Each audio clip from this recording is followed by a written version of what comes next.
Kapi, parang laging haggard ang skin nyo, lalo na pag naiinitan kayo.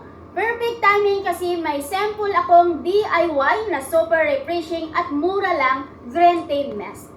Alam nyo ba na ang green tea ay rich in antioxidants na tumutulong labanan ang free radicals na nakakasira ng skin? Nakakabawas din ito ng redness, puffiness, at pagka-oily ng face. Kaya imbes na bumili kayo ng mahal na facial mist, pwede nyo itong gawin sa bahay. Paano nga ba? Simple lang. Mag-steep ka ng green tea bag sa mainit na tubig. Palamigin ito tapos ilagay sa spray bottle. Optional pero pwede mo lagyan ng kaunting aloe vera gel for extra hydration. Ilagay mo lang sa ref para mas malamig at mas refreshing ang spray.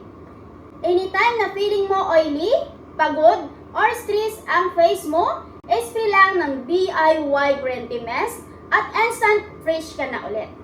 Kaya kung gusto mong hindi lang healthy ang katawan mo, kundi glowing din ang skin mo, try mo ang hack na ito. Remember, simple step can make a big difference. Bye!